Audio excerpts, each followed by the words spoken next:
Oke, mari kita mulai. 1, 2, 3. Aku percaya kepada Allah Bapa yang Maha Kuasa, Hari kami dan bumi, dan kepada Yesus Kristus anaknya yang tunggal Tuhan kita, yang dikandung dari Roh Kudus, lahir dari anak dan Maria, yang menderita sengsara di bawah pemerintahan Pontius Pilatus, disalibkan, mati dan dikuburkan, turun ke dalam kerajaan maut, pada hari yang ketiga bangkit pula dari orang-orang mati, naik ke surga, duduk di sebelah kanan Allah Bapa yang Maha Kuasa, dan dari sana Dia akan datang untuk menghakimi orang yang hidup dan yang mati. Aku percaya kepada Roh Kudus, gereja yang kudus dan am, persekutuan orang kudus, pengampunan dosa, kebangkitan tubuh, dan hidup yang kekal. Yang di surga, dikuduskanlah namamu, datanglah kerajaanmu, jadilah kehendakmu di bumi seperti di surga. Berikanlah kepada hari ini makan kami yang secukupnya, dan ampunilah kami kesalahan kami, seperti kami juga mengampuni orang yang bersalah kepada kami. Dan janganlah membawa kami ke dalam pencobaan, tetapi lepaskanlah kami daripada yang jahat. Karena Engkau yang punya kerajaan, kuasa dan kemuliaan sampai selama-lamanya. Amin. Baik, teman-teman dipersilakan untuk duduk kembali.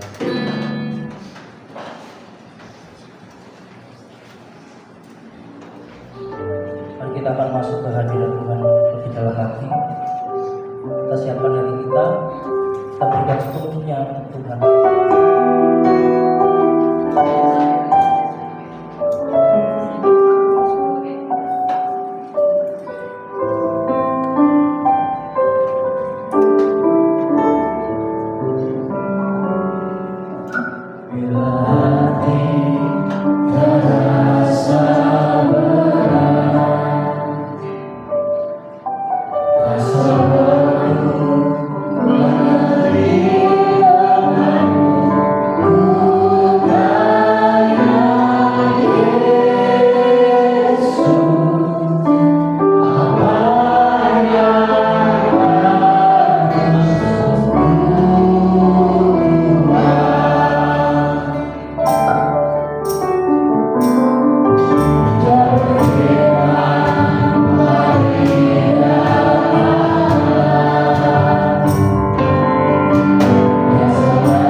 kami di hari Minggu ini di tempat ini ya Bapak. Kami tahu ini bukan suatu kebetulan. Bapak berikan waktu bagi kami untuk merenungkan firman-Mu. Kiranya Engkau boleh tenangkan hati kami. Biarlah segala kegelisahan, segala kecemasan, segala pikiran, segala gundah gulana Tuhan, tenangkan hati kami. Tenangkan pikiran kami. Biarkan Roh Kudus boleh membimbing setiap kami untuk boleh mendengarkan firman, untuk boleh merenungkan bersama-sama tentang firman-Mu. Dan kiranya hari ini juga inspirasi-Mu, hikmat-Mu memenuhi atas pikiran dan jiwa kami, sehingga kami semakin dikas, semakin mengerti apa yang menjadi kehendak Tuhan dalam kehidupan kami. Tuhan, kiranya Engkau juga pimpin hamba-Mu yang jauh dari baik, jauh penuh dengan cacat celah, penuh dengan kelemahan. Kiranya Engkau layakkan hamba-Mu ini di dalam memberikan sharing yang ada ini. Terima kasih ya Bapak, kiranya firman boleh tersampaikan, kebenaran boleh mengilhami setiap kami. Dalam nama Tuhan Yesus kami berdoa dan mengucap syukur. Amin. Silakan duduk saudara-saudari. Selamat sore. Terima kasih sebelumnya untuk Bu Kenny, Pak Rio, dan keluarga ya yang telah mengizinkan saya untuk ada di tempat ini untuk sharing tentang firman Tuhan hari ini. Saya juga terima kasih untuk Pak Wahyu dari Unida. Terima kasih Pak. Terima kasih juga untuk teman-teman yang sudah memimpin memimpin panitia atau mungkin kerohanian buka tiga di Uniklam maupun di Uniklam. Thank you. Dan terima kasih juga untuk Anda semua yang sudah dari sini ya. Mari kita nggak aja, nggak apa-apa, bisa tetap jalan. Nah, mari kita merenungkan firman Tuhan sore ini ya. Salam damai sejahtera, saudara-saudari, teman-teman sekalian. Kita hari ini memiliki satu topik yang menarik begitu, yaitu bagaimana kita menyusun target.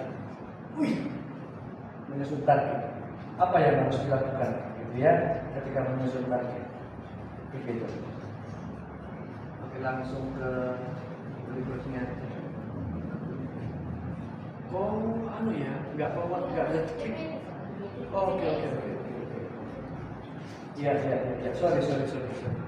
Saya pikir bisa di slide ya. Oke, nggak apa-apa. Langsung ke slide 4 aja, gambar orang duduk. Iya. Atas. Oke. Nah, teman-teman sekalian, saya akan memulai dengan sebuah cerita, gitu ya. Sebelum kita ngobrol atau sharing tentang susun target. Gambarnya nggak tahu itu anaknya siapa, gitu ya. Temennya siapa saya juga nggak ngerti. Saya nggak tahu itu anak Mustafa atau Mustafa, bukan anak orang lain, gitu ya. Tapi intinya adalah suatu ketika ada orang bijak ini lagi jalan di pinggir jalan, jangan sampai pinggir jalan ya, pinggir jalan. Di pinggir jalan di sebuah pasar ada seseorang yang dia tak kerja tapi masih muda, juga katanya juga nggak tua, gitu kan. Kemudian dia modelnya seperti itu, bingung, sepertinya ada nggak tahu apa yang dikerjakan. Ya, lalu orang bijak ini datang, Dek, kenapa kamu kok katanya tulisan? Iya Pak, saya dari kerja nggak dapat. Kamu sudah cari? Belum sih Pak, lalu muter-muter sekitar sini aja. Kok nggak lebih jauh lagi? Enggak Pak. Terus kenapa? Nggak ada modal. Mau bekerja nggak ada modal? Iya. Terus? Ya makanya Pak saya terima aja di sini. Tunggu orang, barangkali ada yang minat sama saya, kemudian saya dikasih kerjaan. Lalu kamu mau usaha apa lagi? Nggak ada. Ya kenapa? Ya tadi nggak ada modal Pak, butuh uang. Mau jalan aja butuh uang, makan butuh uang, mau ini butuh uang, semuanya nggak ada. Kemudian orang bijak ini bilang, oke, boleh nggak? Kamu tinggal nggak? Enggak, saya tangan kirimu saya beli buah M, saya kasih cash hari ini, putus tangan itu saya bawa sekarang. Pak, yang bener aja loh. 2M, iya 2M. Kita kasih langsung uang 2M, kita potong tangan itu saya bawa. Ih, begini gitu kan? Gila bapak ini. Yang bener aja gitu kan? Oh iya, setelah tangan yang kanan saya begini itu 2M, yang kanan kamu bukan 3 kan? Oke, yang kanan saya begini 5 boleh? Ususmu, jantungmu gitu ya. Intinya adalah kemudian dia sadar bahwa oh iya, modal terbesar Tuhan sudah berikan kepada kita melalui tubuh dan jiwa kita dan semua yang kita miliki. Amin ya saudara-saudara ya. Dan juga oh iya, gila. Memang aku mungkin nggak pegang uang, gitu kan? Memang aku mungkin nggak banyak uang saya, tetapi iya loh. Memang mestinya ada di beberapa negara yang punya jual ginjal ya teman-teman ya. Tolong jangan jadikan itu ide ya. Please dong, oke? Ada yang dijual ginjalnya, kebetulan untuk dapat ini. Ada yang bahkan yang lebih parah jual ginjal untuk di iPhone. Yang udah berat, itu parah. Tapi maksudnya adalah ternyata seringkali kita tidak sadar bahwa Tuhan sebetulnya sudah memberikan kita modal yang terbesar, gitu kan? Yaitu nempel di dalam diri kita, yaitu tangan kiri, tangan kanan, kaki kiri, ya semuanya ini pemikiran kita, pengalaman kita, pikiran hati kita, kebaikan kita, karakter kita, segala macam itu benar-benar sudah ditanamkan dalam diri kita. Tidak ada alasan bagi kita mengatakan ini dia, nggak ada mulai dari mana ya? Mulai dari saya, gitu kan? Nah, ini sebagai permulaan cerita teman-teman sekalian. Semoga nanti saya ingat untuk menghubungkan ke sini, gitu ya. Intinya adalah bagaimana Tuhan sudah meletakkan anugerahnya dan kasih karunia-Nya melalui apa yang kita punya, gitu ya. Nah, next kita kemudian masuk ke dalam ayat Alkitab Mazmur 127 115 ya. 115. Kalau ada kita sudah dibuka. Mazmur 127 ayat 1 sampai 5. Saya baca yang ganjil, Anda baca yang genap ya. Mari kita mulai. Mazmur 127 ayat 1 sampai 5. Di situ ada judulnya, dijuduli oleh LAI berkat Tuhan Pakal Selamat. Oke? Nyanyian Ziarah Salomo. Jikalau bukan Tuhan yang membangun rumah, sia-sialah usaha orang yang membangunnya. Jikalau bukan Tuhan yang mengawal kota, sia-sialah pengawal berjaga-jaga. Ayat 2. Sia-sialah pagi yang duduk sampai kota, tentang makan roti yang berada di susah payah, sebab yang memberikannya pada yang mencintainya pada waktu hidup. Sesungguhnya anak-anak lelaki adalah milik pusaka daripada Tuhan, dan buah kandungan adalah suatu upah. Ayat 4. Seperti anak menjaga pohon, demikian anak samudera. Berbahagialah orang yang telah membuat penuh tabung panahnya, dan semuanya itu ia tidak akan mendapat malu apabila ia berbicara dengan musuh-musuh di pintu gerbang. Kemudian jauh kita baca ayat Alkitab, kiranya kita tidak hanya diajar untuk merenungkannya, tapi juga menghidupinya. Amin. Oke, kita yang pertama intinya di sini kalau saya melihat dari beberapa terjemahan atau dari beberapa sumber, saya melihat bahwa garis besar dari ayat ini, gitu ya, ketika disampaikan berkat Tuhan Pakal Selamat, gitu ya. Kalau saya melihat dari beberapa terjemahan disampaikan bahwa ayat ini sebetulnya mengacu kepada kepala keluarga, gitu ya. Bagaimana keluarga itu terjadi, gitu. Bagaimana keluarga itu menghidupinya. Bagaimana keluarga itu mendirikan sebuah keluarga dan mendirikan merekrut pengawal-pengawal, ya kira-kira. Bagaimana keluarga memandang anak-anaknya, itu kira-kira seperti itu. Allah itu adalah sebagai Allah itu adalah sebagai kepala keluarga sejati. Tapi karena kita ngomong tentang hal yang umum, maka saya akan berbicara tentang Allah itu adalah pemimpin yang sejati. Amin ya, saudara-saudara. Allah dalam pemimpin yang sejati. Itu temanya, Allah dalam pemimpin yang sejati. Nanti kita akan lihat, saya tidak langsung masuk ke dalam bagaimana membuat target, gitu ya. Tetapi saya ingin mengajak Anda background bagaimana Tuhan, bagaimana kisah nanti ayat Alkitab ini membimbing kita untuk melihat ketika kita membuat target siapa yang akan kita buat, bagaimana kita membuat target, begitu ya? Siap ya, teman-temannya? Berusaha ada teman-teman? Boleh. Saya nggak keluar, boleh nggak? Oke, boleh ya. Nah, kalau gitu ngomong sama kanan kiri, tos sama kanan kiri. Siap dulu. Siapa yang siap untuk mulai belajar? Siap dulu. Ya. Oke. Asik. Agenda kita ada 4, gitu ya. Agenda kita ada 4. Yang pertama adalah next please. Yang pertama adalah kita akan ngomong tentang bersama siapa, gitu ya. Kita ngomong bersama siapa. Perjalanan kita ini bersama siapa. Ketika kita menyusun target itu bersama siapa. Yang kedua adalah berkat itu dari siapa, gitu ya. Yang ketiga kita akan ngomong tentang milik siapa kita ini. Kita milik siapa. Nah di situ akhirnya kita masuk ke dalam yang susun targetnya, susun target siapa, gitu ya. Jadi saya agak mundur dulu sedikit. Kemudian karena kalau saya langsung masuk ke target dan saya langsung masuk ke satu-satu cara-cara langkah-langkah membuat target, nanti ini jadi training membuat target teman-teman saya. Jadi saya mencoba ke ayat Alkitab. Oke, mari kita lihat. Saya akan bedah pelan-pelan. Next please, kita akan masuk ke ayat yang pertama, gitu ya. Nyanyian Syarah Salomo tadi. Jika bukan Tuhan yang membangun rumah, sia-sialah usaha orang yang membangunnya. Jika bukan Tuhan yang mengawal kota, sia-sialah pengawal dan jaga-jaga, gitu ya. Next please. Itu maksudnya apa yang kita ngomong?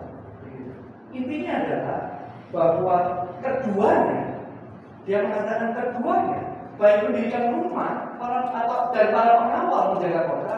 Jika kedua aktivitas itu tidak di dalam Tuhan, maka semuanya itu sia-sia, gitu ya. Kota tanpa Allah akan runtuh karena kejahatan dan kerusakan di dalamnya. Maksudnya apa? Kita ini ngomong, ketika Anda membuat target tanpa Allah, itu akan sia-sia. Ketika Anda berprestasi, ketika Anda sukses, ketika Anda dapat pekerjaan, ketika uang Anda melimpah sekalipun, tetapi di sana tidak ada Allah, tidak ada Tuhan, maka hidup itu sia-sia. Maka ini bukan ngomong tentang kekayaan, ini bukan ngomong tentang kesuksesan, ini bukan hanya ngomong tentang prestasi, gitu ya. Tetapi adalah ketika Anda berprestasi itu bukan salah, bukan berarti kita ngomong bahwa kalau begitu berprestasi itu sia-sia dong, sukses itu sia-sia dong, kalau begitu kita berhasil itu sia-sia, bukan begitu. Tetapi ketika kita ngomong sukses, berprestasi tanpa Allah. Jadi kalau misalkan bersama Allah berprestasi, itu baru ada maknanya, gitu ya. Ketika Anda bersama Allah, Anda sukses, uang Anda misalkan secara materi Anda diizinkan untuk melimpah, maka dengan Tuhan, bersama Tuhan, Anda berbangga. Itu yang dimaksud, gitu ya. Maka dari itu disampaikan di sana bahwa berkat Tuhan itu adalah pangkal selamat. Ya. Nah, di dunia sekarang, di dunia sekarang, betul. Di dunia sekarang, teman-teman dan saudara-saudara sekalian, semoga di udara yang tidak dingin ini ada semangat ya. Jangan bayangkan ada angin sepoi-sepoi. Oke, besok. Nah, dari zaman sekarang orang berusaha untuk menghilangkan Kristus di dalam hidup kita. Betul ya? Di dunia kita akan dinilai berdasarkan prestasi kita. Betul ya? Kita akan dinilai berdasarkan kesuksesan kita. Kita akan dinilai berdasarkan performa kita. Betul ya? Kita akan dinilai dari handphone apa yang kita pakai. Kita akan dinilai berdasarkan mobil apa yang kita pakai. Gitu ya? Kerjaan, oke, karyawan berapa, gitu kan? Perusahaan seberapa gede, depositomu berapa, gitu kan? Saya tahu, saya juga pebisnis gitu ya. Ketika kita ketemu sama-sama pebisnis, pressure itu ada. Gitu ya. Jadi kadang-kadang saya merasa ditarik di dalam dua wilayah gitu ya. Yang satu adalah di wilayah di mana kita menggunakan standar Tuhan, bahwa oke, uang itu nanti gitu ya adalah berkat Tuhan. Kerja keras itu perlu, tetapi kerja keras itu tidak menambahkan sesuatu, tetapi berkat Tuhan yang membuat kita kaya, gitu ya. Tetapi di sisi yang lain, ketika kita ngomong dengan para bisnis atau profesional, mereka mengatakan lo kerjamu kok, gitu ya. Performamu apa? Kamu suka target apa enggak? Mencatatkan apa enggak? Kamu berkembang atau tidak, gitu ya. Jadi kayak di press di sini. Ketika kita ngomong ayat ini, kita tidak mengatakan, oh berarti kalau ikut Tuhan tidak mau sukses kayaknya ya enggak juga, gitu kan? Di satu sisi yang lain, kalau gitu ya sudah Tuhan Tuhanan. Kalau kita sukses saja, kita berprestasi aja, enggak juga. Ternyata kita bisa menggabungkan keduanya. Berprestasi, sukses, ada pengawal, ada penjaga, tapi di dalam. Ya. Dan hari ini tadi banyak sekali kita akan mulai ditarik kayak priceless, gitu ya. Kayak Kristus itu tidak ada lagi di dalam kehidupan kita. Sepertinya Kristus itu tidak lagi relevan di dalam kehidupan kita. Kristus itu, Kristus itu bukan Tuhan, gitu kan? Makanya digoyang terus. Iman Kristen akan terus digoyangkan, yaitu tadi kekristenan melalui Kristus jadi digoyang terus, gitu kan? Mulai banyak sekali kan dari zaman dulu, mulai di film apa itu? Film Batok yang saya main ini, yang ngomong tentang gambar lasator, gitu ya. Ada filmnya menggoyangkan banyak sekali. Anda tahu, saya juga punya sebuah buku, saya pernah dikasih bukunya agak mengerikan, gitu ya. Bukunya judulnya apa? Jesus Lives in India. Ini ya. Jadi mereka mengatakan, di Alkitab itu, iya, kan usia Tuhan Yesus ada, itu paling terakhir usia berapa? 12. Ya. Kemudian muncul lagi saat usia 30. Berarti 12 sampai 30 kemana? Kita nggak usah bingung, kita ditulis ya sudah, apa-apa. Nggak usah ditanyakan juga begitu ya maksud saya. Berarti memang tidak ditulis, berarti memang ada maksud Tuhan di situ, betul ya. Memang kita mungkin tidak, ya belum saatnya ditulis. Kita nggak tahu itu misteri Tuhan. Tetapi orang ada yang banyak berspekulasi. Kalau suatu saat tadi ada satu orang melihat, ada sosok yang serupa dengan anak yang ajaib itu. Nempis gitu ya, bahasa Jawanya tahu. Semua maaf yang karena di luar nempis itu dipajukan duduk dan di sebuah kapal lain menuju jalan ke India. Makanya ketika Yesus balik usia 30 sakti ya, bisa lewat di jalan di air, menghidupkan orang mati dan lain sebagainya gitu. Karena di India sudah banyak orang sakti katanya di sana. Itu kacau, oke? Ini saya katakan ya, itu kacau. Intinya adalah kalau memang ada yang sudah nggak usah diperdebatkan kan begitu. Kalau Anda ingin tahu ketika Anda bertemu dengan Yesus tanya, iya Yesus dulu 12 sama 30 ada tulisnya apa? Begitu ya kan? Anda tanyakan nanti pada saat itu, jangan diperdebatkan sekarang. Tapi intinya adalah yang namanya Yesus terus digoyang, gitu kan? Sampai akhirnya kita pun seringkali hidup lupa Yesus ada di mana, betul ya? Baik ketika nyaman, lupa Yesus itu. Meskipun di mulut kita ngomong, puji Tuhan. Di mulut kita, tapi nggak ada hati, ya. Ketika kita sakit, apalagi? Mana Tuhan?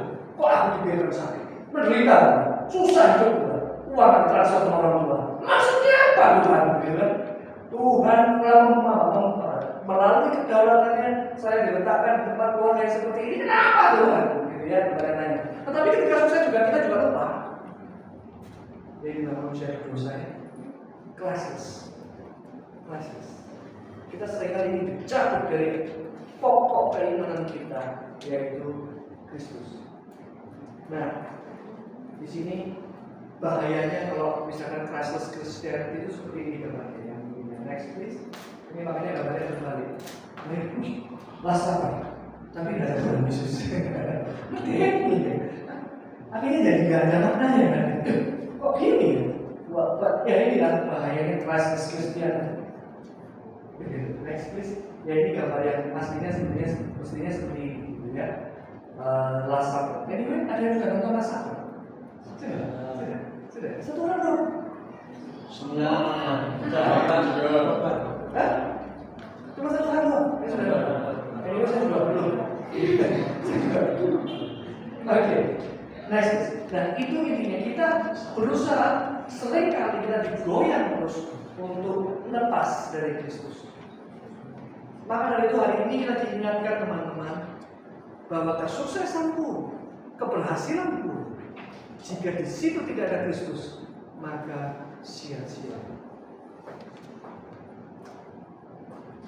Agenda yang kedua kita akan masuk dalam dekat dari siapa. Maka kita masuk ke ayat yang kedua, gitu ya. Next please.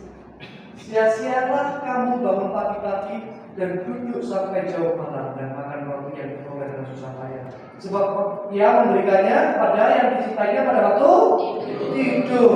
Asik Tuhan, mulai malam ini aku tidur.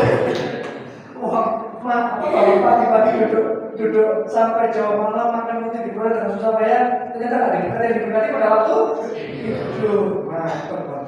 Udah ya, teman-teman sekalian, saya tidak ngajak Anda tidur terus ya. Bukan begitu maksudnya, gitu ya. Meskipun enak mager itu, gitu kan. Tetapi ini ironis ya. Ironis sekali. Ada berapa banyak orang yang bekerja keras, banting tulang, tulangnya dicopot, dibanting-banting, gitu kan. Coba dibanting-banting, gitu kan. Sampai habis waktu dengan anak-anak, habis waktu dengan keluarga. Akhirnya keluarga buyar, keluarga kacau, konflik, gitu kan. Akhirnya yang mana salah satu selingkuh atau whatever, gitu ya. Intinya adalah akhirnya keluarga kacau karena waktu benar-benar dipakai untuk bekerja keras sekali, gitu kan. Lupa dia kalau dia punya anak-anak atau keluarga. Dan ironisnya orang yang berkeluarga bekerja sedemikian rupa, kerja keras sampai jam 11 malam, sampai jam 12 malam atau bahkan tidur mungkin 2-3 jam, ternyata dia tidak diberkati. Yang diberkati pada saat dia tidur. Waduh. Gitu. Saudara-saudari, next please. Saya dan dalam hal ini saya tidak mengatakan Anda untuk bermalas-malas, gitu ya. Please tolong jangan disalahpahami, gitu ya. Oh iya, masalah waktu itu, apa namanya? Waktu tidur di bagian memang Tuhan itu Anda kan sering bayangkan. Pada waktu tidur kalau Anda nanti lihat TikTok atau lihat medsos di kesehatan, pada saat Anda tidur itu ada detox, punya detox jam berapa? Pertumbuhan Anda, rambut Anda, pertumbuhan badan Anda, tinggi badan Anda, kalau Anda kurang tidur tinggi, gitu kan? Itu mempengaruhi ketinggian teman-teman sekalian. Aduh, udah kuliah belum tahu ya. Saya tuh sudah tua belum tahu, gitu kan? Ya, aku dulu bergerak terus, gitu kan? Tapi ternyata ada proses memang bagaimana kesehatan itu badan kita mengalami pemulihan pada saat itu bergabung. Begitu. Maka memang Tuhan menciptakan tidur itu nggak sia-sia. Pada saat Hawa diciptakan, Adam sedang ngapain? Tidur, lelah. Bayangkan orang adalah itu operasi pertama dalam sejarah mungkin ya. Diambil tulang rusuknya diambil. Saya membayangkan nggak tahu, mau pakai apa? Pakai jarinya dia mungkin kayak Iron gitu ya. Jam cekrek itu kalau misalnya tidurnya bangun-bangun kayak kita kalau pas kita kepikiran pasangan kita, pacar kita itu gitu ya, atau orang yang kita sedang kerja nggak bisa tidur, itu kalau setengah-setengah tidur ambil sakit gitu ya. Aduh, Tuhan ngapain pun coba yuran lah gitu ya. Enggak, aku tidur lama terus diciptakan Tuhan. Sekali lagi saya tidak mengatakan, saya tidak mengajak Anda untuk bermalas-malasan. Enggak. Sama sekali ayat ini dan ayat ini tidak mengatakan ke sana. Tuhan bukan menentang usaha manusia. Kita memang harus berusaha, gitu ya. Jangan bilang Pak, nanti mau sama Pak Wahyu dan dosen-dosen yang lain, gitu kan? Pak, sudah hari ini saya nggak belajar. Kenapa? Besok nilai pasti A, tenang aja. Tuhan akan gerakkan hati Pak Wahyu dan gerakkan dosen-dosen kita semua untuk kemudian kita A. Waduh, siapa yang ngajarin itu? Pak Imam, Pak, jangan ya. Dan langsung begitu. Maksudnya Tuhan bukan menentang usaha manusia, enggak. Kerja keras itu memang memuliakan Tuhan. Ada orang yang begitu keras kerja pekerjaannya sampai menghasilkan kualitas demikian rupa sehingga kualitas itu dilihat sama orang gila. Salah satunya jam-jam yang mahal itu, ada jam-jam Rolex, gitu ya, Patek Philippe dan lain sebagainya yang harganya ratusan juta. Itu bukan hanya karena brandnya memang mereknya memang membuat itu meningkat harga, gitu ya. Tetapi memang kualitasnya memang ada, gitu loh. Kualitasnya memang ada. Kualitas apa sih di jam itu? Bagaimana dia ada akuratannya untuk menetapkan setiap detiknya. Pernah nggak Anda punya jam setelah satu tahun lebih jam itu jadi lebih lambat 10 menit? Benarnya? Saya pernah punya. Anda cocokin, Anda maju 10 menit, beberapa jam kemudian balik dia kurang 10 menit. Anda cocokin lagi, balik lagi 10 menit. Saya pikir itu hanya berlaku untuk jam yang analog, muter jarum ya. Ternyata jam digital juga begitu. Itu menunjukkan kualitas sebetulnya, itu sudah mulai ya, dari mulai agak halus, gitu kan, detiknya dia sudah mulai akurat. Jam-jam yang mahal itu memang akurat dalam waktu durasi yang cukup panjang, nggak main-main. Jadi luar biasa, mereka memang luar biasa membuat kerja keras seperti ini. Pernah Anda terinspirasi oleh teman Anda dapat nilai A karena kerja kerasnya dia? Pernah? Gila, hari ini nggak sampai pinter. Hari ini nggak sampai pinter. Mungkin aku lebih pinter dari dia. Cuman karena begitu rajinnya sampai nilainya gila di atas terus. Karena akhirnya ditanya, kok bisa kamu seperti ini? Dia belajar dulu, belajar keras dulu, gitu ya. Justru di situ yang menginspirasi. Justru di situ yang Tuhan inginkan, gitu ya. Baik bekerja maupun istirahat, kita perlu ada di dalam. Itu poinnya. Berkat Tuhan maka selamat. Jadi kabar baiknya adalah kita ini sudah diselamatkan. Kita sudah, Tuhan Yesus sudah turun ke dunia ini, mati di atas kayu salib untuk kita. Sudah selesai. Kita sudah diselamatkan. Jadi keselamatan itu sudah ada. Tuhan sudah memberikan yang sangat dan yang paling berharga. Anaknya yang tunggal satu-satunya diberikan kepada kita untuk menyelamatkan kita. Itu berkat Tuhan yang terbesar di sepanjang sejarah. Maka apa yang kita perlu responi dengan melihat kasih Kristus yang begitu mau mati di hadapan kita di atas kayu salib? Apa? Kerja keras dunia, kerja keras. Kita Tuhan malam Indonesia, semua apa aja, ya? Oke, next please.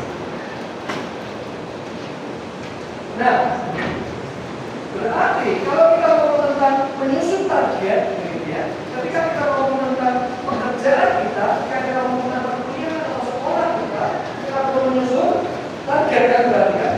Maka di sebelah kiri ada dua ekstrim akhirnya. Yang sebelah kanan kita mau bekerja keras, berprestasi, aku mau belajar, tapi di situ di dalam Tuhan. Yang sebelah kiri yang mana menyusun target, bekerja keras, berprestasi tanpa Tuhan tidak. Dan dikatakan dalam ayat tadi, masih kalau 20 tadi, tanpa Tuhan hasilnya apa? Sia-sia. Tapi yang sebelah sana menyusun target, bekerja keras, berprestasi tanpa Tuhan hasilnya apa? Saya punya rest. Sama-sama saya apa? Rest. Rest itu apa? Istirahat. Istirahat itu bukan secara fisik, tapi hati dan pikiran rest di dalam. Pernah Anda dapat kita jelek, tapi karena Anda tahu ada proses Tuhan di sana.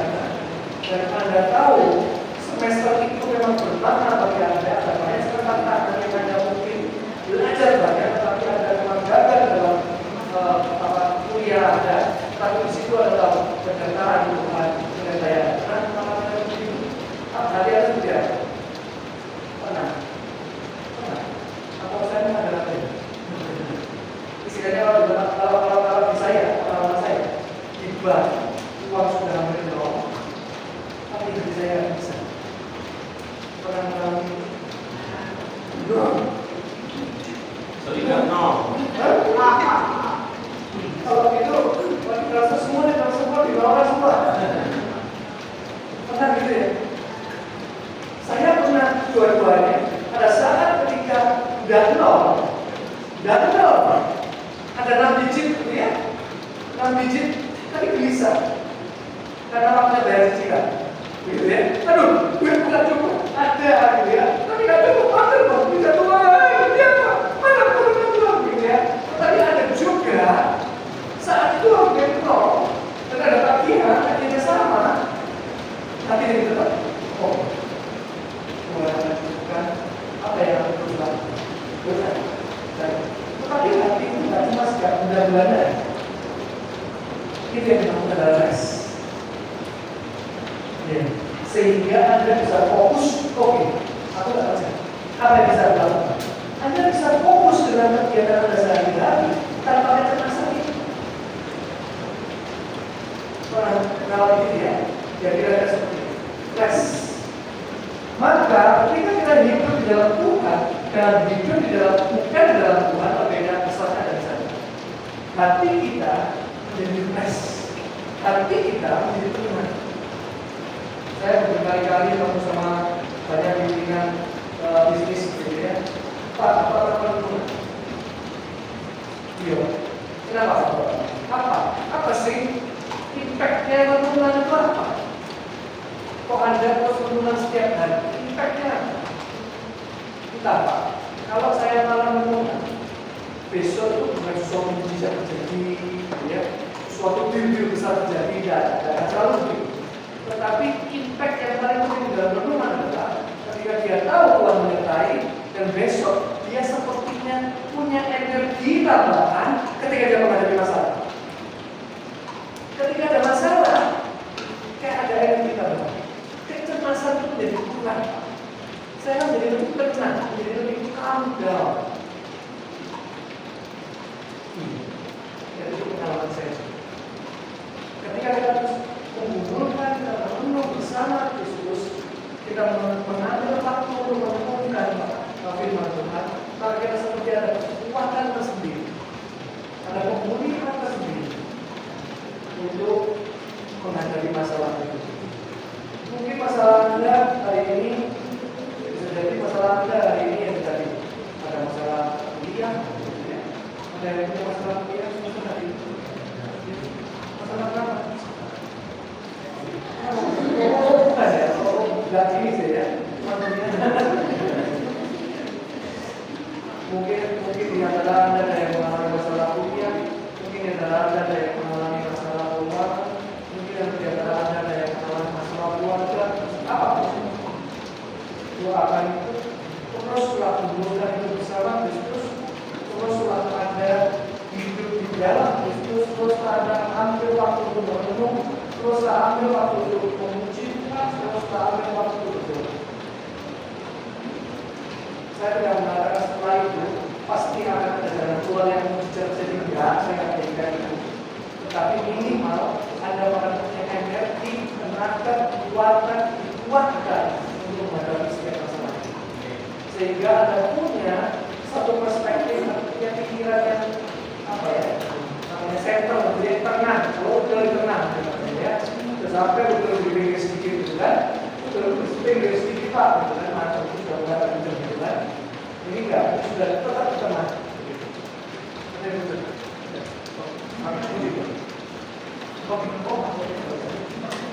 Oke, yang ketiga kita masuk ke agenda yang ketiga, yaitu apa tadi? Ini siapa? Pertama tadi kita bersama siapa? Yang kedua adalah berkat dari siapa? Berkat dari Tuhan. Yang ketiga adalah milik siapa? Kita ngomong langsung ayat 3, 4, dan 5. Ya.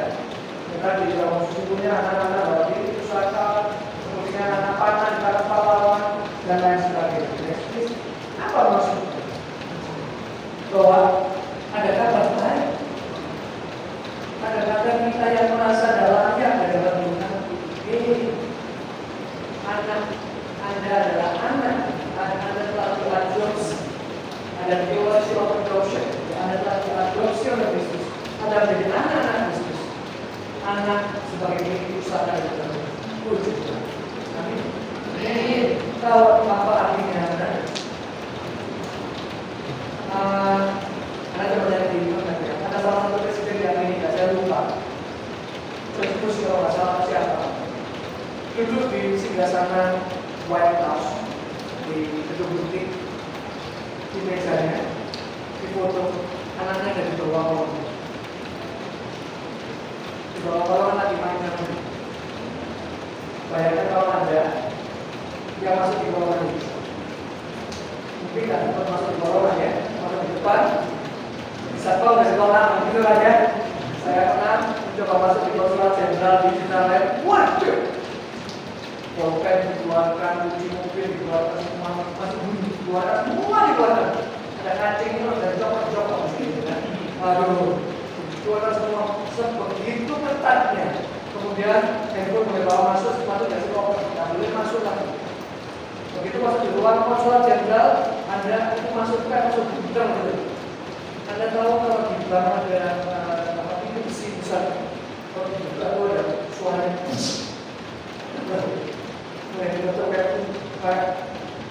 Pernah nonton Fast Furious ya?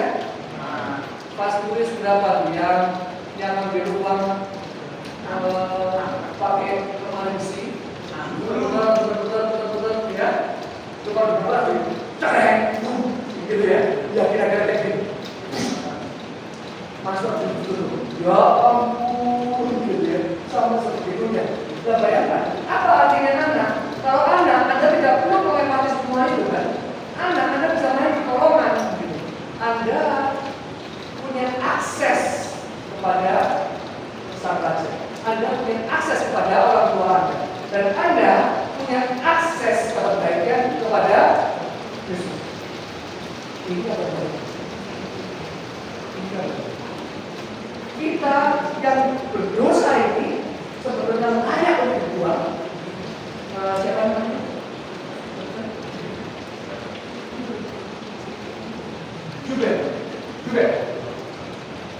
Jubair pernah punya teman. Temannya kemudian ngomong jelek pada Anda, gitu ya, mengkhianati Anda di belakang Anda, menggosipi Anda di belakang. Terus Anda jelek-jelek kan dari bagus-bagus gitu ya. Kemudian apa yang Anda rasakan? Mana itu? Ajar. Udah lepaskan kemana? Oh tunggu. Tidak bisa begitu Pak. Enak aja dia bilang begitu. Lepaskan kemana dulu. Yang benar aja. Dia udah memfitnah saya di belakang, betul ya? Kalau perlu gua habisin aja. Gua ajak dia kembali keluar pulau, naik ferry, dilempar.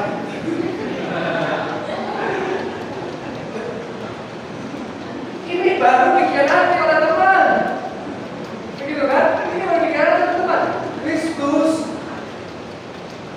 dikhianati oleh kita semua.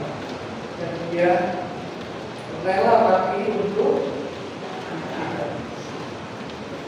Turun ke dunia ini, dan sejak dia bayi, sejak dia lahir, dia sudah tahu misinya adalah untuk mati.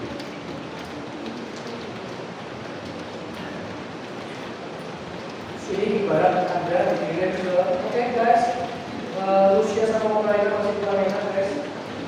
Indonesia akan mengirimkan bantuan untuk Ukraina atau Rusia gitu. Besok Anda akan diberangkatkan ke Ukraina. What? Gitu ya. What? Anda langsung protes, Tuhan, what? Gitu ya. Kemudian Tuhan jawab, aku mati kamu. Misi datang ke dunia adalah untuk mati. Karena begitu besar kasihnya ke dunia ini, dia datang ke dunia. Jadi kita adalah sebagai milik pusaka. Ngomong-ngomong, bro, kamu berharga, sis, kamu berharga. Tuhan dulu kamu sis, Tuhan selamatkan kamu bro.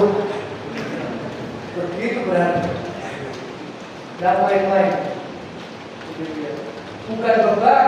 Yes, mungkin orang tua kita ada kita beban.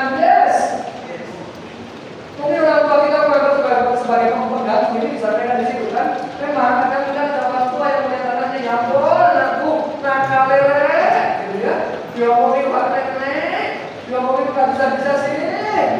Udah, jauh-jauh lah.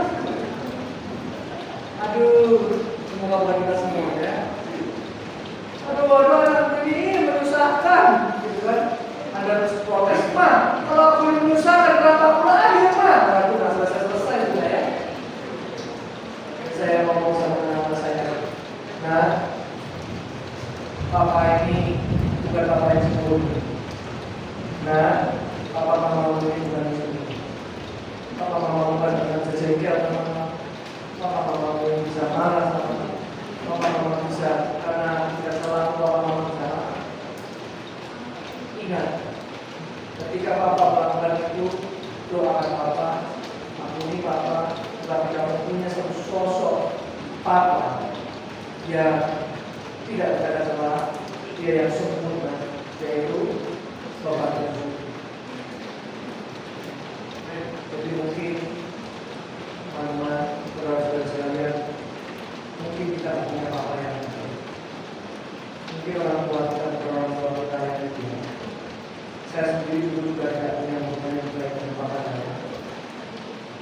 Saya juga tidak punya satu sosok Papa yang sehat.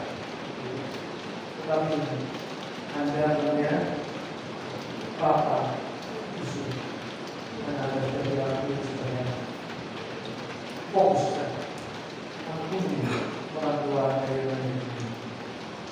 Terus ya, bersama. Amin. Amin. Next. Nah, di sisi yang lain disampaikan tadi kan, ada yang disampaikan sebagai anak-anak. Kalau yang dibuat anak itu seperti anak panah, orang tua seperti busuk. Ketika ada ditarik, maka anak-anak itu cias, keluar, menggapai kesempatan, menggapai cita-cita, gitu ya. Ada kesempatan, apalagi kalau tadi di tangan Pak Lawan. Wih, keren ya. Anda masih muda-muda, Anda punya banyak kesempatan. Anda sudah ditebus oleh Kristus. Darah Kristus begitu mahal untuk Anda dan saya. Maka kita tidak boleh sia-sia. Kita terus melihat kesempatan-kesempatan apa yang Tuhan sedang siapkan untuk kita. Bagaimana kita dalam hidup ini untuk mau jadi berkat untuk orang lain. Bagaimana kita perlu menjalani hidup ini untuk di dalam dunia, di dalam pertemanan, gitu ya. Jangan bayangin panggilan itu yang bagaimana, kemudian panggilan itu ya jadi berkat dengan temannya, jadi berkat di depan dosen Anda. Mungkin dosen Anda melihat Anda terinspirasi, bisa, ya kan? Teman Anda melihat Anda juga terinspirasi, begitu kan? Melalui apa yang Anda kerjakan, Anda perilaku Anda, teman-teman Anda dia berubah, dan mereka akan mengatakan dia diubah bukan karena itu, tapi Roh Kudus di dalam diri mengubah dia pelan. Maka kita perlu sambut kesempatan. Bukan kita sambil ya, kita sambut kesempatan. Bagaimana kita menyambut kesempatan ini? Maka kita perlu mulai terus menyusunkan diri. Next please, yang terakhir. Nah, kalau begitu, seperti apa? Kita mulai dari mana? Mau seperti apa? Target itu seperti apa? Nah, saya mencoba mengambil dari 2 Korintus 5 ayat 17 sampai 19. Yang 17 kita mengatakan, jadi siapa yang ada di dalam Kristus? Dia adalah ciptaan baru. Dia adalah ciptaan baru, yang lama sudah berlalu. Sesungguhnya yang baru sudah datang. Dan semuanya ini dari Allah, yang dengan peraturan Kristus telah mendamaikan kita dengan dirinya, dan yang telah mempercayakan pelayanan mendamaikan itu kepada kami. Sebab Allah mendamaikan dunia dengan dirinya oleh Kristus, dengan tidak memberi berkat pelanggaran mereka. Dia telah mempercayakan berita perdamaian itu kepada kami. Kita mulai dari sini. Kita adalah ciptaan baru. Kita adalah ciptaan lama.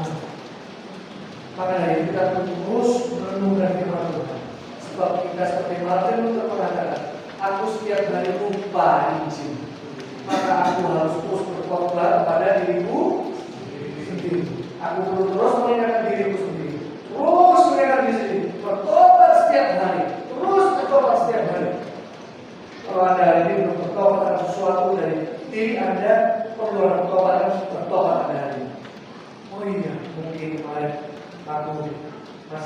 Minta golongan, berdoa Tuhan, berdoa. Minta tolong. Aduh, aku kemarin masih mikir kejahatan. Berdoa. Kita sama-sama berdoa. Kita semuanya nggak lepas dari itu. Termasuk saya.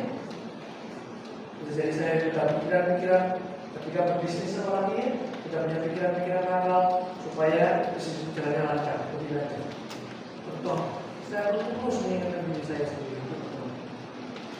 Ya, karena kita dalam terus ciptaan baru setiap hari diperbarui terus.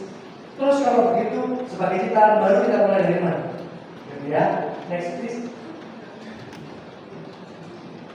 Mulai dari salib. Kita mulai dari salibnya. Kristus sudah memberikan nyawanya, seperti yang bisa sampaikan itu. Kristus sudah mati untuk kita. Kristus sudah menyelamatkan. Kristus sudah mengosongkan diri untuk kita. Saya kadang-kadang membayangkan siapa yang mau dengan pikiran manusia Anda dikasih kesempatan satu bulan jadi kucing atau jadi anjing atau jadi binatang piaraan ada yang suka. Siapa yang suka anjing? Suka anjing, ya. Supaya kan lucu-lucu itu, ya. Siapa yang suka kucing di sini? Kucing. Tugas. Kelinci. Ikan. Kelinci. Ikan.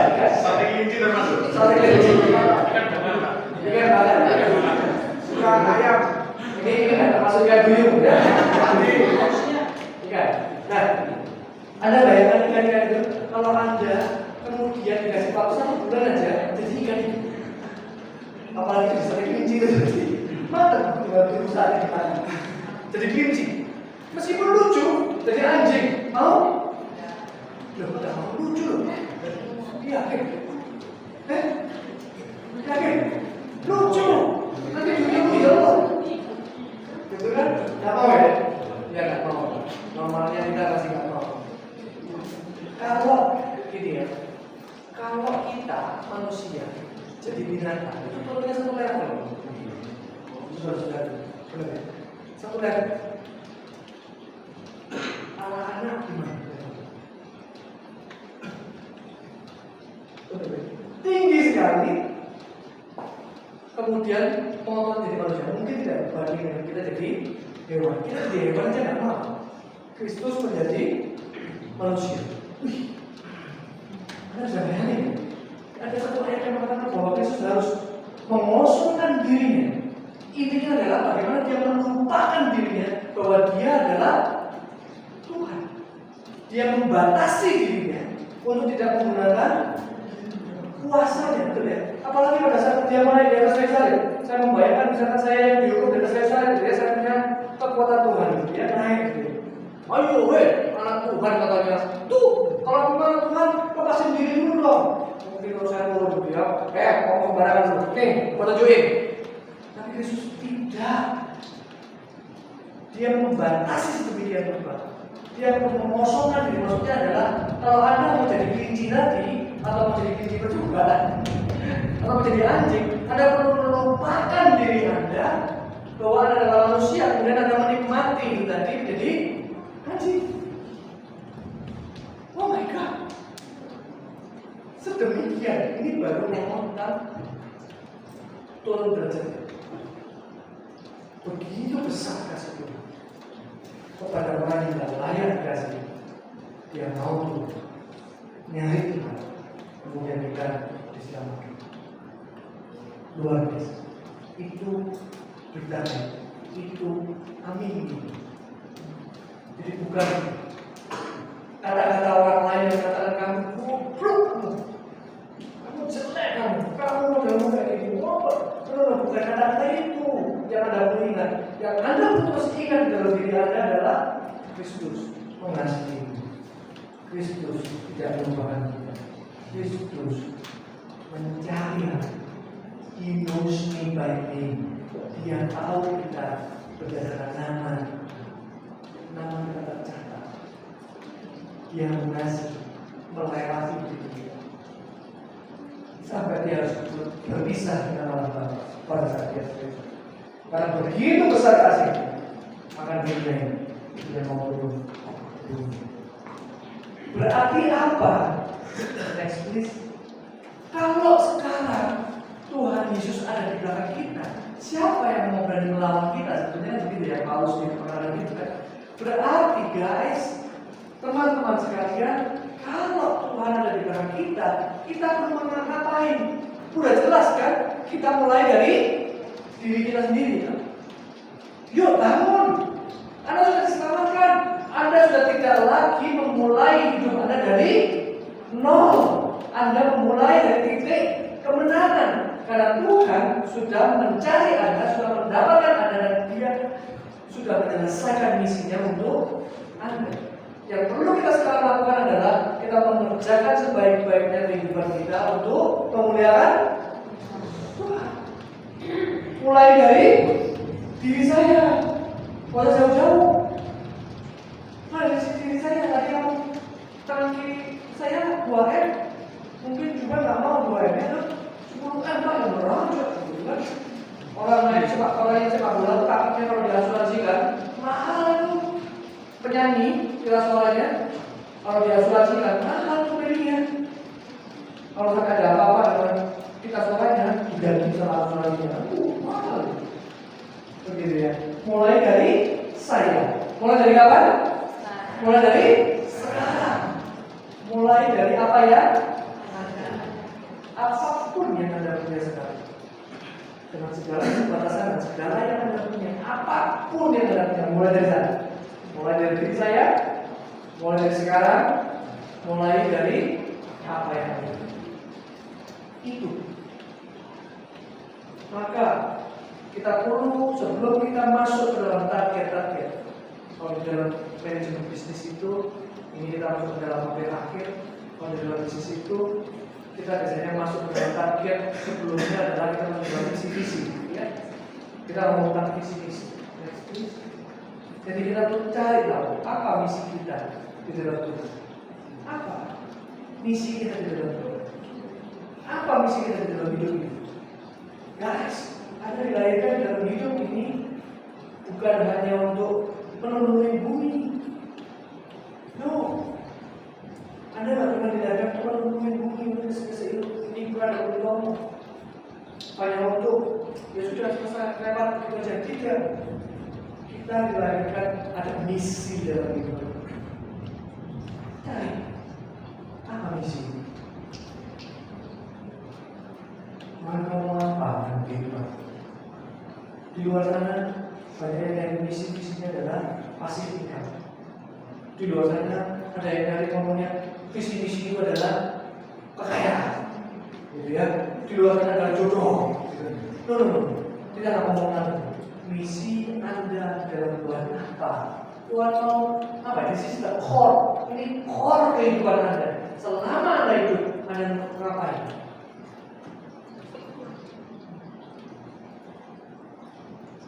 Terutama yang laki-laki.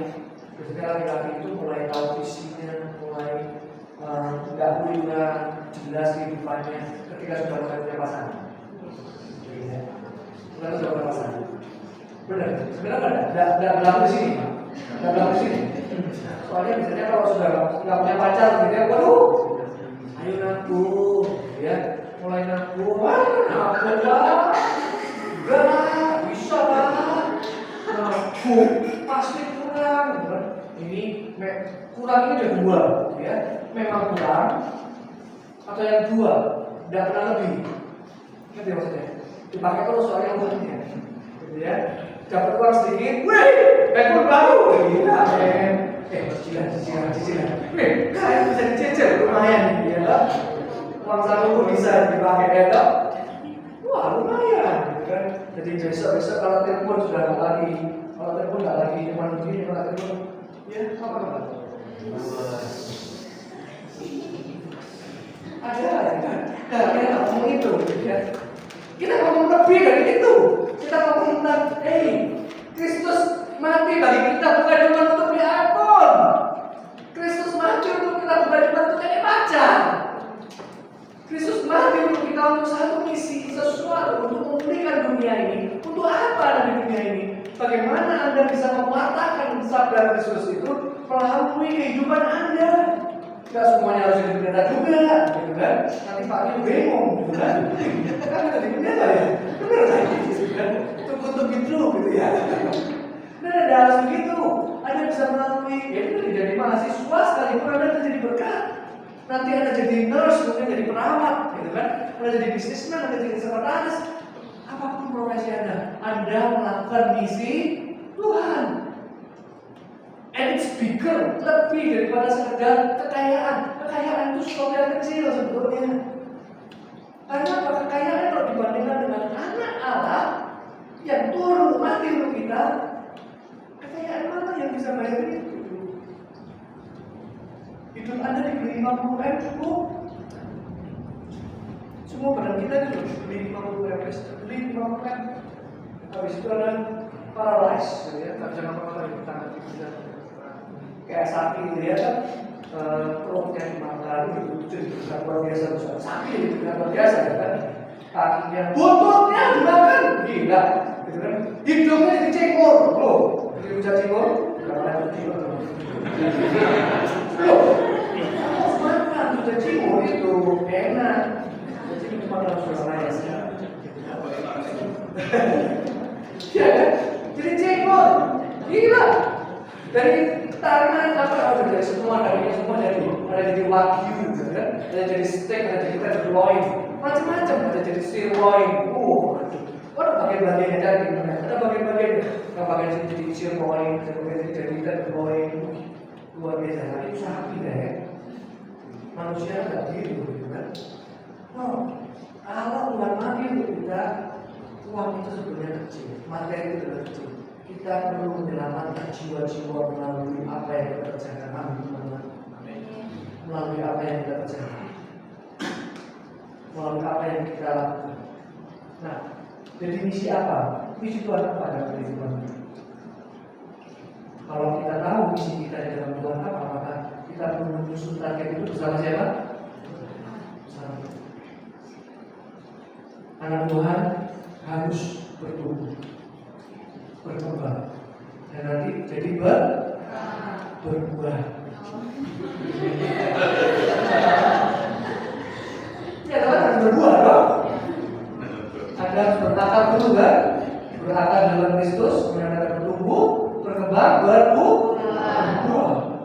Buah-buah roh itu nanti yang akan muncul dalam kehidupan kita kalau pekerjaan kita.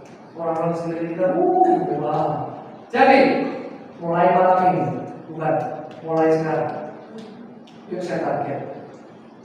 Target Anda bukan saja, ya Anda perlu target dunia apa? Lulus tahun 2027 boleh. Lulus tahun 2026 boleh. Tapi Anda perlu juga sesuatu yang kualitatif dong. Jangannya lulus IPK 4,5.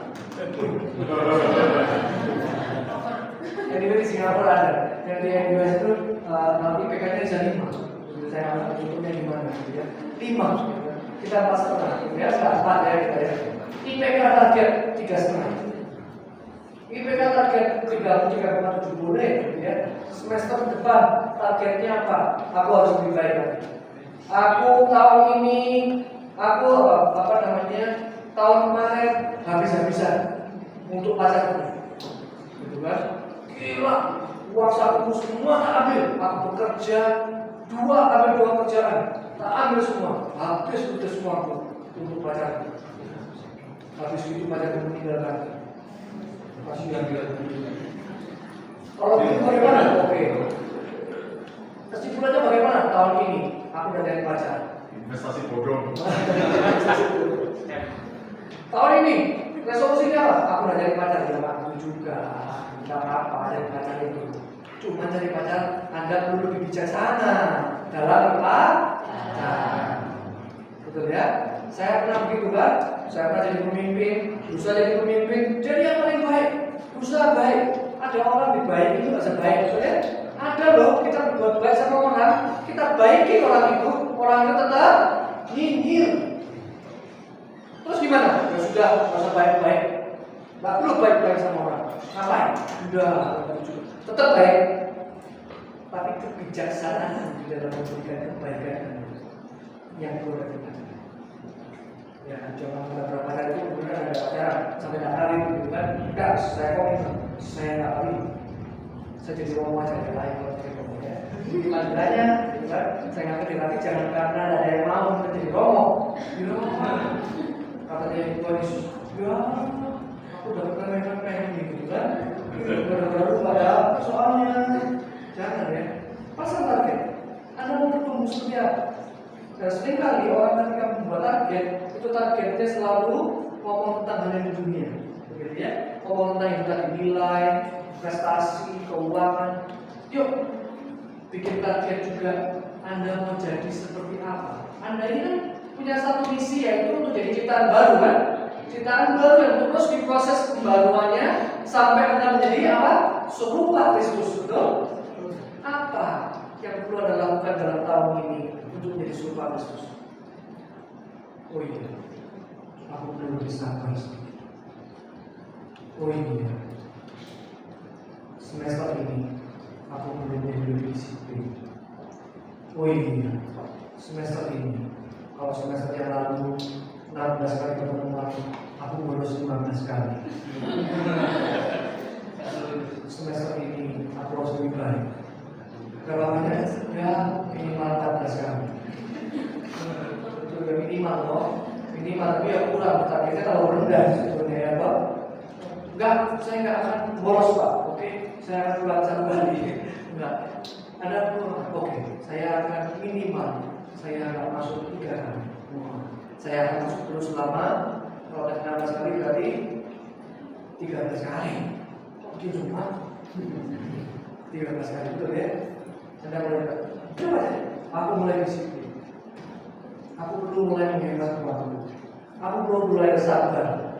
Aku perlu mulai mengasihi orang di luar yang tidak kenal. Maksud mengasihi itu bukan mencintai. Oh iya, kamu orang tak kenal, tak kasih sih. Bukan begitu maksudnya ya. Mungkin orang itu mungkin kurang makan. Anda punya uang lebih sedikit, kasih dia makan. Gitu kan? Latihan, tidak apa-apa. Latihan kecil. Set target Anda. Ingat, Anda tidak mulai dari. Kalau kita mau 100, mungkin Anda mulai dari 100. Karena saya balikkan lagi tadi dari saya. Next please. Oh, sudah berakhir. Start terakhir.